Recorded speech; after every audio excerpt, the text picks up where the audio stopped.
Hey guys, welcome back to Mr. Hyde's YouTube channel. We're up here at Middleberry at the yard. We just got hooked up, done our pre-trips. It is a 23-foot micro mini, and we're going to take it down to San Angelo, Texas. All right, let's hit the road. Yeah. Middleberry, Indiana. Another trailer on the ball. Point that old Chevy southbound. San Angelo's calling. This is Mr. Hyde. Hooked up in Middleberry underneath an Indiana sky. Diesel rumbling, coffee hot, another 1,000 miles to drive. RV behind me, Texas, somewhere down the line. That old Duramax and me, we done this 1,000 times. I love the open highway, love that turbo when it sings. Love turning wrenches underneath that old familiar machine. Some folks want a newer truck, but that ain't really me. I know every bolt and rattle in this old 2500 HD. I drive it, I wrench it, I keep that Chevy rolling. Miles on the dash and that Duramax smoking. If something breaks down, I don't wait around. Pop the hood, grab the tools and get my hands dirty now. Hey, we just pulled in the rest area or take a break, get something to eat, and hop back on the road. We still got a few more hours to go, and then hopefully we can get this thing delivered sometime tomorrow morning, tomorrow afternoon, whenever we wake up. Somewhere down the road, I smelled that cooling in the air. Pulled into a parking lot and found a problem there. Radiator started leaking, could've ruined the whole day, but I carry tools for a reason. I ain't built to sit and wait. Dropped the old one right there underneath the parking lot lights. New radiator going, wrenching half the night. Hands were black, knuckles scrape, water on the ground. But when that diesel fired back up, man, I love that sound. Well, we made it back to the house. Let's talk about that radiator. All right, what happened was I was sitting in traffic a little past Dallas, Fort Worth area, and I was on the phone, and I started hearing like a squealing noise, like when a belt gets wet. And so I was keeping an eye on my temperatures. They were fine at the time. So I rolled down my window. Well, that's when I started smelling the coolant. I was like, man, surely it's not my truck, you know. So I kept a close eye on the temperatures. They did rise a little bit, a little more than what, normally.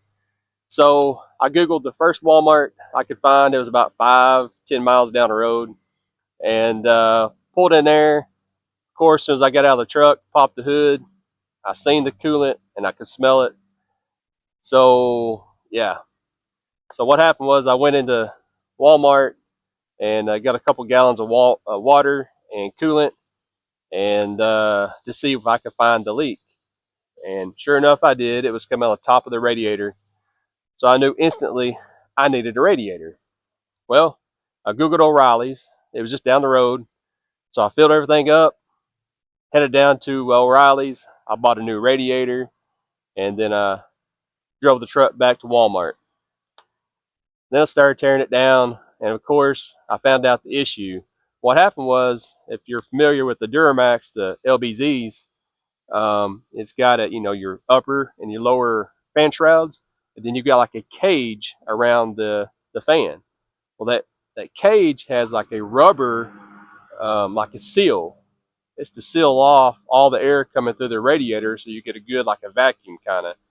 Anyways, well, that was kind of missing and all tore up. So I started digging into it, and sure enough, that's what it was. I guess it caught the fan. I don't know how. It was fine the last time I checked. I've done plenty of radiators on these trucks in the past at the shop, and some have that seal, some don't. So, I mean, yeah, you need it. But anyway, so I took it off. I changed everything out, put the new radiator in. It's fine. But that is what happened, and that's the second radiator I've had to put in on the road.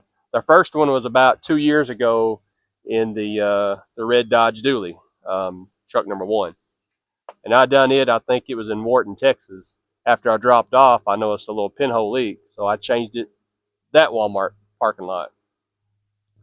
But anywho, but yeah, that's what happened to the radiator. That was the original radiator in this truck, so it had 508,000 miles. So lucky that it lasted that long.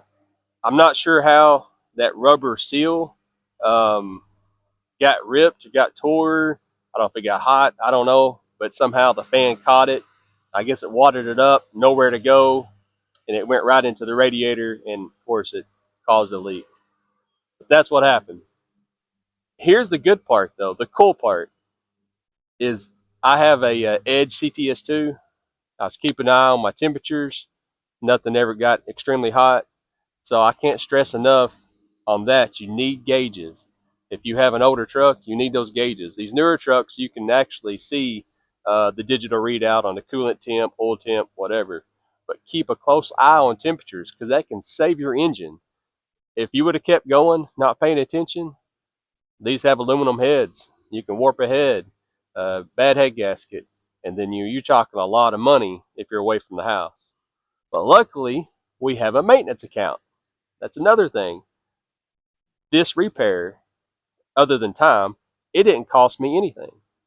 I had an account. I took money out of the account. Maintenance. I bought a radiator. I bought the water. I bought the coolant. All that stuff. Everything I needed out of the maintenance account. So it cost me $0. I was at Walmart, so no tow bills, no nothing. So you got to be smart and you got to prepare for this kind of stuff because it will happen. It don't matter if you drive a Chevy, Ford, or Dodge. Things happen. Tires need replaced. Brakes need replacing. Windshield, headlight bulbs, taillight bulbs, anything like that. You need a maintenance account so that it doesn't hurt you when you get paid. You know what I mean? Like it didn't affect our lives as far as money goes. It was all out of the money, out of the maintenance account. So always prepare because it will happen. It will. Anyways, I got some numbers for you. Let's see. That unit was going down to San Angelo. The gross pay was $2,142. The fuel costed $767. The maintenance account, $321.30. So it left a profit of $1,053. So not a bad trip. We spent a little bit more on fuel. For one, it was an extra day at night idling, and it was hot. So yeah, we did idle a lot, and that does cut into your profits and your percentages on the fuel. And I think that fuel percentage was 35%. That's a lot more than what I like to run, but it is what it is. And I think the fuel prices went up to I think over $4 a gallon again. The last time I put a little bit in the tank, it was over $4. So fuel's gone up again. But that's the numbers. So at the end of the day, the profit was $1,053. Um, and it had a repair. So that didn't affect the numbers at all.